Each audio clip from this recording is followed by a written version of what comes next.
Bismillahirrahmanirrahim. Assalamualaikum warahmatullahi wabarakatuh. Selamat datang di ruang kedaulatan rakyat, di mana kebebasan berekspresi tak boleh dibungkam. Politik dasarnya adalah transaksi argumen. Jadi mereka yang gugup dengan argumen tidak punya hak untuk berpolitik sebetulnya tuh. Yang paling penting adalah pikiran kita tinggikan. Kalau bisa pikirannya lebih tinggi dari balihonya tuh.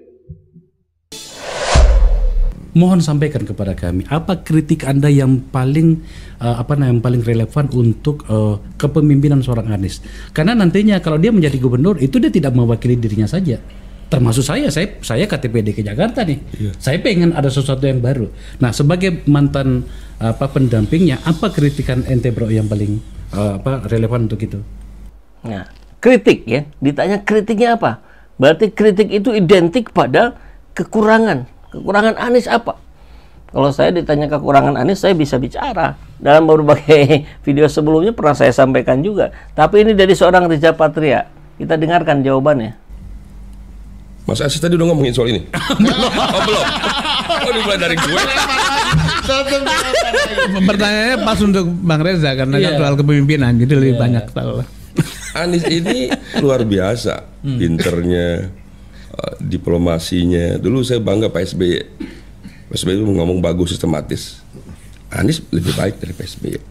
Oh, dulu saya bangga pada Pak SBY ngomongnya sistematis. Anies lebih bagus dari Pak SBY. Ditanya kritik, malah yang diomong kelebihannya. Bicaranya kita harus akui, ya kan? Semua orang akui itu. Pinter merangkul, basa-basi gitu. Baguslah Anies, baguslah semuanya. Visinya, bikin programnya. Mungkin Mas Anies kurangnya apa ya? Mungkin kurangnya ya sedikit saja. Nah, mungkin kurangnya sedikit saja. Nah, kemudian nanti ya, kalau penasaran masuklah ke videonya Akbar Faisal.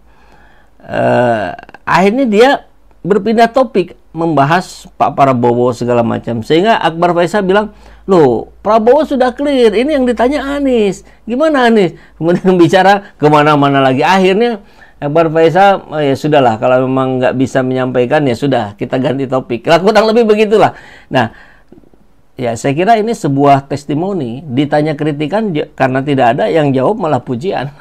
Oke, itu satu ya. Kemudian tidak kalah menarik juga ketika kita melihat bagaimana penjelasan dari seorang Rocky Gerung dalam dialognya bersama Bang Mardhani Alisera dan kawan-kawan yang lain di PKS TV. Seperti biasa, ini cuplikannya saja. Mau lebih lengkapnya silakan masuk ke channel PKS atau di channelnya Mardhani Alisera. Saya yakin juga ditayangkan, karena itu kalau tidak salah pengelolanya timnya Bang Mardhani. Saya sempat tuh satu kali menggantikan hostnya, yang nggak bisa saya gantikan tuh jadi host. Tempo hari itu siapa narasumbernya? Rocky Gerung dan lupa saya. Ada. Lagi kita lihat saja ya videonya.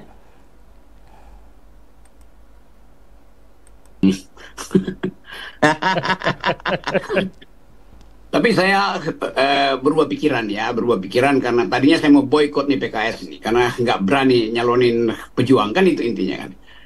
Jadi sebetulnya saya nguping tadi Hersan segala macam Billy, tetapi hal yang sifatnya kuantitatif saya tidak peduli lagi tuh. Karena buat saya Pilkada DKI itu bukan pemilihan kepala daerah, tapi pemilihan pejuang politik. Pemilihan, ya itu dasarnya kan. Jadi harus dianggap bahwa ini satu ujian baru. Apakah Anies menang atau kalah, tetapi dia mesti ada di situ sebagai pejuang politik, bukan sebagai gubernur. Gubernur hal biasa aja tuh, apa pentingnya jadi gubernur hari-hari ini kan. Tetapi yang ada di depan kita adalah kerusakan infrastruktur politik, kerusakan lembaga-lembaga politik. Itu yang mesti kita benahi itu. Jadi Anies itu kita tugaskan untuk membenahi negara melalui kedudukan dia sebagai gubernur. Tetapi tentu dia nggak bisa lakukan semua kan. Namun yang diperlukan sinyal bahwa dia adalah gubernur yang hendak memperbaiki negara ini. Itu dasarnya. Entah 2029 kapan. Tapi kita mesti sinopsikan itu supaya Jakarta walaupun dia pindah sebagai ibu kota, tapi ini tetap ibu kota politik, ibu kota bisnis, ibu kota kebudayaan, ibu kota rumor, ibu kota gosip, segala macam ada di Jakarta kan. Jadi memimpin Jakarta itu artinya sudah pasti akan memimpin Indonesia tuh. Jadi kita ulangi perlahan-lahan, fungsi dari Anies itu adalah penanda baru politik Indonesia, penanda baru tuh. Yang lama-lama ya udah Jokowi, Prabowo, Kaisang. Apalagi tadi ngapain ngomongin pertimbangin Kaisang segala macam tukar kalau nggak ada soal di situ. Sekali kita ingin berjuang itu tinggalkan semua becek yang dibuat oleh Pak Jokowi kan. Jadi harusnya begitu tuh. Kalau itu ya udah nanti gue jadi juru bicara tim kampanye PKS, bukan tim kampanye Anies ya, tim kampanye PKS itu. Jadi sekali lagi juga itu pertanyaan-pertanyaan mungkin nggak dengan ini, mungkin nggak dengan itu. Bagaimana kalau koalisi taruh nama lain? Nggak ada soal. Yang penting di kepala rakyat Jakarta, junto rakyat Indonesia, Anda ajukan satu nama yang akan dihitung sebagai pemimpin pejuang itu, bukan sekedar gubernur teknis yang ngatur-ngatur APBN, nggak ada urusan dengan APBN. Kenapa itu mesti kita ucapkan? Karena udah kelewatan nih, bangsa ini dibodohi, dibikin dungu oleh Jokowi sehingga nggak mampu lagi untuk mengeluarkan pikiran alternatif. Soal pilkada ini cuma soal pemilihan presiden, gubernur, bukan. Ini pemilihan cara berpikir baru tentang politik, pemilihan pemimpin yang mampu untuk berjuang habis-habisan itu. Jadi kita mulai dari Jakarta itu. Jadi penanda itu ada di situ. Ridwan Kamil ya nggak ada. Ridwan Kamil nggak punya kualitas itu atau kapasitas untuk jadi pejuang atau penantang, malah itu dia orang mediocre juga sebetulnya kan.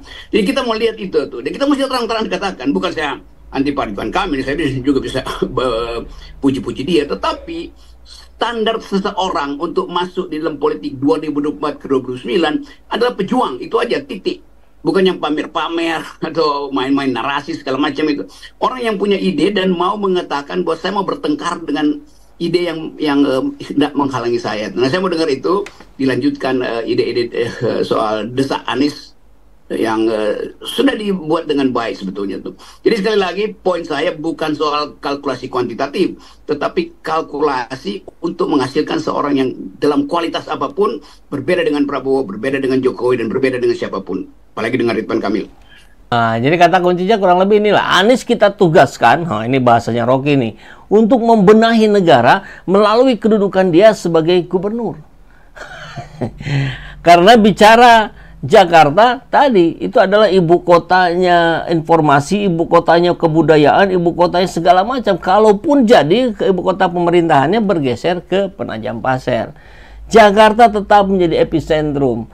Maka satu yang menjadi perjuangan kita bersama adalah etik dan value yang dibawa oleh Anies Baswedan, yang itu sudah hilang dari para politikus yang kebanyakan.